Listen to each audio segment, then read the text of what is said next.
구약성경 이사야서 49장입니다. 제가 가지고 있는 성경 페이지로는 1029페이지가 되겠습니다. 1029페이지에 있는 이사야서 49장 14절에서 18절에 있는 말씀까지입니다.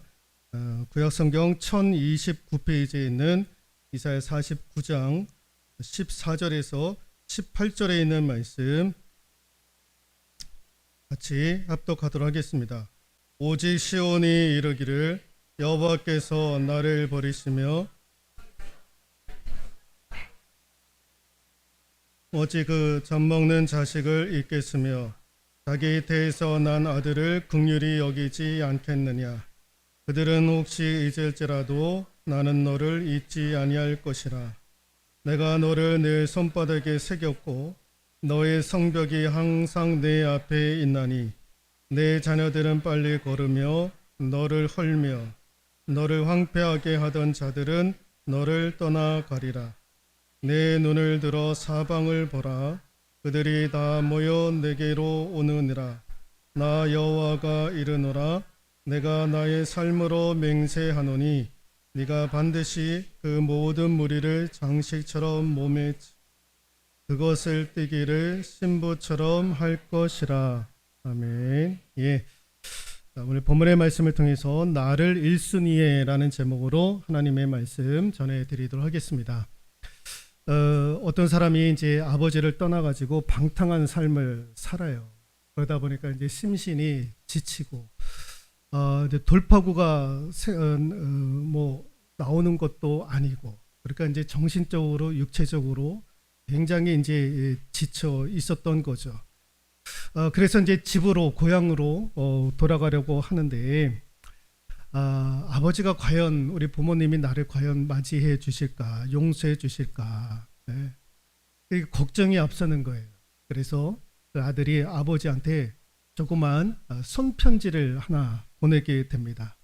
아버지, 제가 아버지의 말을 듣지 않고 이렇게 도시에 나와가지고 이런저런 생활을 하다 보니까 참 방탕하게 살았고, 정신적으로 육체적으로 지금 굉장히 힘들어 있어서 내가 고향으로, 집으로 돌아갔으면 좋겠습니다. 그런데 아버지가 화가 많이 나 있을 것 같아서 혹시 용서해 주지 않더라도 제가 뭐 더 이상 드릴 말씀은 없겠지만 아버지께서 저를 한 번만 더 용서해 주시고 받아주신다면 집 앞에 있는 그 떡갈나무 위에다가 노란 리본을 하나 달아주시면, 내가 그거 보고 아버지께서 나를 용서해 주셨구나 라는 생각을 하고 내가 집으로 돌아가겠습니다 라고 하는 편지 한 통을 짤막하게 보내게 됩니다.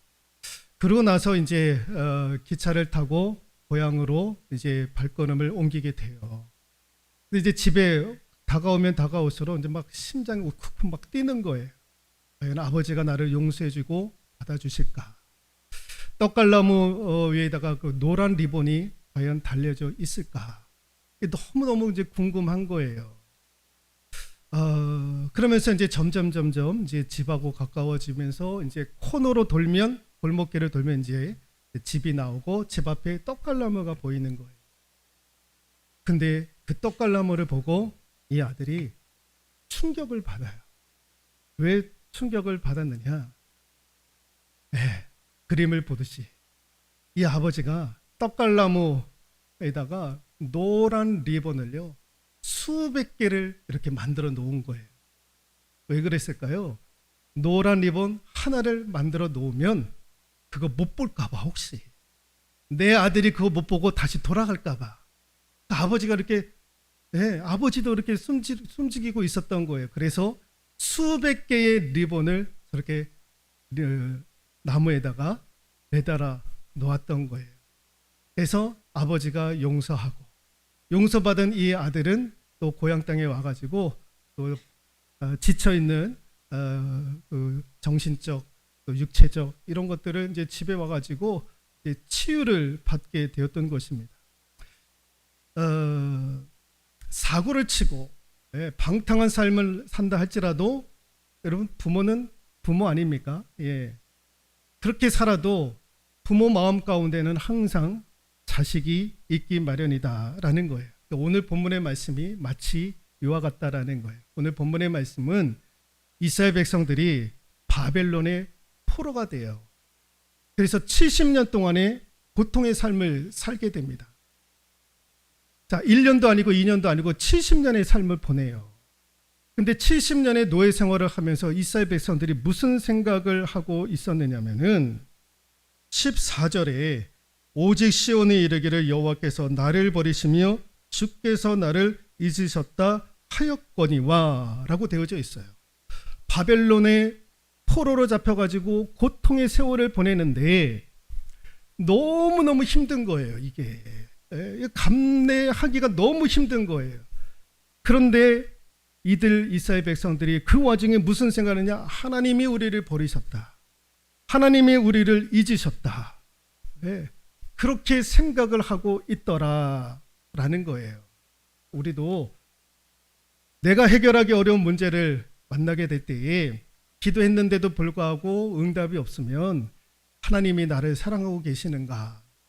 나를 기억하고 계시는가? 이제 의심할 때가 있잖아요. 그런데 오늘 그 의심의 이야기를 듣고 하나님이 뭐라고 얘기를 하시느냐? 15절에 여인이 어찌 그 젖먹는 자식을 잊겠으며 자기 태에서 난 아들을 긍휼히 여기지 않겠느냐. 저렇게 방탕한 삶을 사는 아들조차도 그 부모가 용서하는 마음을, 긍휼의 마음을 가지고 나무 위에 수백 개의 리본을 달고 있는 그 아버지의 마음이 곧 나의 마음 아니겠느냐. 이게 하나님의 마음이다라는 거예요. 내가 너희들을 잊지 아니했다라는 거예요. 너희들을 잊어버리지 아니했다라는 거예요. 혹 사람의 부모는 자식을 잊어버린다 할지라도, 자식을 내팽개친다 할지라도 나 여호와는 그렇지 않다라는 거예요. 어머니와 아들이 살고 있었습니다. 가난한 시절의 이야기예요. 어머니와 아들이 살고 있었는데 가난하다 보니까 배우지를 못하는 거예요. 학교에 보낼 여력이 없는 거예요. 그러니까 어머니도 그렇고 아들도 그렇고 한글을 모르는 거예요. 한글을. 글자를 모르는 거예요. 알지 못하는 거예요. 그런데 아들이 이렇게 살면 다 죽을 것 같으니까 나라도 도시에 가서 좀 일을 하면서 생계를 좀 해야 되지 않겠는가 해가지고 엄마를 설득을 하는 거예요. 엄마, 내가 도시에 나가서 일을 해야 엄마도 살고 나도 살지 않겠느냐고. 그런데 이 아들이 글을 몰라요. 한글을 몰라. 근데 그러니까 이제 엄마도 걱정이 되는 거예요. 네가 한글이라도 알면 내가 그나마 걱정이 덜할 텐데 너나 나나 까막 눈이니까 이제 걱정이 되는 거예요. 엄마, 그래도 내가 글은 읽지 못하지만 내가 눈치가 빠르지 않겠냐고. 지금까지 내가 눈치로 살아왔는데 걱정하지 말라고. 그렇게 해서 이제 떼를 쓰는 거예요. 하는 거예요. 그 이제 엄마의 입장에서는 이제 도시로 나가면 아들을 이제 못 본다라고 하는 생각 때문에 엄마가 어떻게 하면 내 아들을 기억할 수 있을까 생각했는데 뭐 그때에는 우리나라도 어려웠으니까 뭐 사진이니 그러고 찍을 수 있겠습니까? 그러니까 이제 문신을 그려놓는 사람에게 찾아가 가지고 얘기를 하는 거예요. 내 아들의 모습이 이렇다. 그래서 내 손바닥에다가 내 아들을 좀 문신을 새겼으면 좋겠다라고 이제 문신을 새겨놓는 사람한테 의뢰를 했던 거예요. 그래서 이제 문신을 새겨놓는 사람이 어머니의 그 이야기를 듣고 아들을 이야기를 해주는 거예요. 눈은 이런 모양이고 코는 이렇고 머리 모양은 이렇고 그러면서 이제 상상을 하는 거예요. 문신을 새겨놓는 사람이. 그 상상을 해가면서 엄마의 손바닥에 그 아들의 모양을 새겨 넣어 드렸던 거예요. 엄마가 그거 딱 보더니 거의 흡사한 거예요. 그렇게 잘 이렇게 문신으로 새겨 놓았던 거죠. 그때서부터 엄마의 마음이 놓이기 시작을 하는 거예요. 왜 놓일까요? 이게 지워지지 않는 거예요. 설거지를 해도 지워지지 않고, 농사 일을 해도 지워지지 않고, 땀을 흘려도 지워지지 않는 거예요. 그 지워지지 아니하는 내 아들의 모습을 손바닥을 통해서 엄마는 계속 보고 싶었던 거예요. 아들이 멀리 떠나도 그 손바닥을 보면 아들을 생각할 수 있고, 그걸 늘 볼 수 있으니까 마음이 놓였던 거죠. 여러분, 이게 우리 하나님의 마음이다라는 거예요. 하나님도 하나님의 손바닥에 우리를 새겨놓는 거예요. 새겨놓고 우리를 1순위로, 하나님은, 하나님의 관심은요 항상 우리예요. 우리. 세상에 하나님은 관심이 있는 게 아니에요. 세상의 나무가, 세상의 짐승들이, 강아지, 개, 이런 거에 하나님의 관심이 있는 게 아니에요. 하나님의 관심은 하나님의 형상으로 지음받은 우리에게 하나님은 제1순위를 가지고 있더라라는 것입니다. 그러니까 하나님의 초집중, 초관심의 대상은 누구냐? 저와 여러분들이시다라는 거예요. 오늘 하나님께서 말씀하시잖아요. 내가 너를 내 손바닥에 새겼고, 16절에 그렇게 말씀을 하고 있습니다. 내가 너를 새겼다라는 거예요. 손바닥에. 여기서 손바닥에 내가 너를 새겼다라는 말의 의미는 그게 무엇이냐? 같이 한번 읽어볼까요? 나에 대한 모든 것을 다 새겨놓았다라는 거예요. 내 이름만 새겨놓은 것이 아니라 나의 처지, 나의 상황, 나의 모든 것, 나에 관련된 모든 것들을 다 하나님께서 손바닥에 새겨놓으셨다라는 거예요. 여러분, 누가복음 19장에 보면은 삭개오 이야기가 나오지 않습니까? 예수님이 삭개오의 이름을 불러요. 삭개오야, 삭개오야, 속히 내려오라. 오늘 내가 내 집에 유하여야 하리라. 삭개오의 이름을 불러요, 예수님이. 여러분, 그때에 예수님이 삭개오의 이름을 부르실 때에 이름만 알았겠습니까? 삭개오의 이름만 알았겠습니까? 아니에요. 오늘 내가 너희 집에 유하리라. 그러면서 삭개오야, 삭개오야 이름을 불렀을 때에는 그분의 삭개오의 이름만 알고 있는 것이 아니라 삭개오의 모든 것을 알고 있다라는 거예요. 하나님이 저와 여러분들의 이름을 부를 때 영권아, 영권아라고 할 때 내 이름만 알고 있어서 영권아, 영권아라고 부르시는 것이 아니라 하나님이 제 이름을 부르실 때에 영권아, 영권아라고 부르실 때 나는 너의 모든 거에 대해서 알고 있다. 나는 너의 모든 거에 대해서 내 손바닥에 이미 새겨놓고 있다라는 거예요. 그러니까 우리가 하나님의 자녀가 되었다 우리가 스스로 고백하잖아요. 그 뜻이 무엇입니까? 하나님은 나에 대해서 모든 것을 알고 계시고, 하나님의 손바닥에 나의 모든 것에 대해서 새겨놓으셨다라는 거죠. 여러분, 우리가 휴대폰을 사용을 하잖아요. 휴대폰 단축번호 중에 1번을 여러분 누구로 저장을 해놓고 계십니까? 1번. 저의 휴대폰 스마트폰의 1번은요 제 어머니예요. 어머니.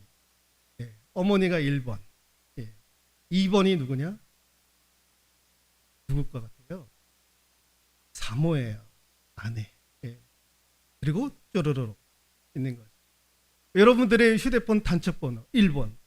여러분 1번은요 그 중요한 사람 아닙니까? 나에게 있어서.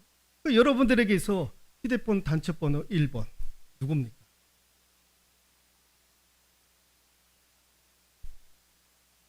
남편이라고 저장해 놓으신 분 계십니까? 없습니까? 어떻게 사시려고 그러십니까? 우리 장권사님은 1번으로 양장로님을 저장해 놓고 계실 거예요. 양장로님도 아마 그러실 거예요. 그래야 노후가 더 편하셔요. 양장로님이 사시려면 휴대폰 단축번호 1번에는 반드시 누구의 이름? 장은주라고 하는 이름이 반드시 저장되어져 있어야 한다라는 거예요. 그게 남자들의 사는 방법이에요. 저도 살고 양장로님도 살려면 같이 1번에는 마누라의 이름이 있어야 된다.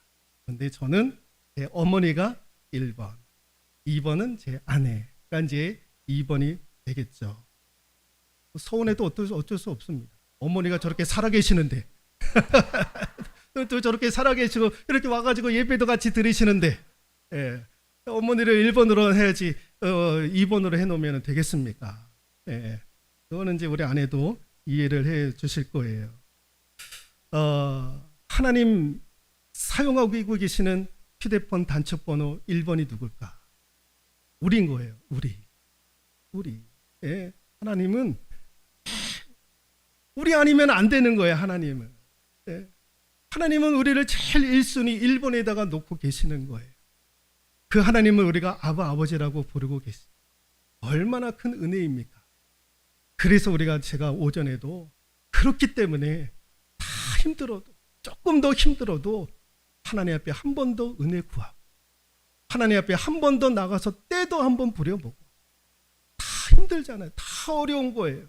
어려움 당하면 누구든지 다 힘든 거예요. 그때 누군가가 나에게 도움이 되지 못하면 내가 하나님이라도 붙잡고 바짓거리라도 붙잡고 하나님 한 번 더 나에게 은혜 달라. 한 번 더 나를 불쌍히 여겨달라고. 긍휼히 여겨달라고.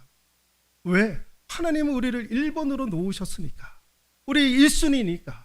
온갖 관심과 집중을 우리에게 다 쏟고 계시니까.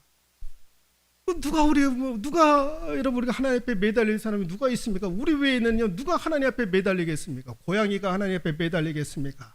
강아지가 하나님 앞에 매달리겠습니까? 우리밖에 없는 거예요. 하나님은 그거 지금도 원하시는 줄로 믿습니다. 1순위 된 저와 여러분들이 하나님 앞에 구하고 간구하시는 것 원하시는 줄로 믿습니다.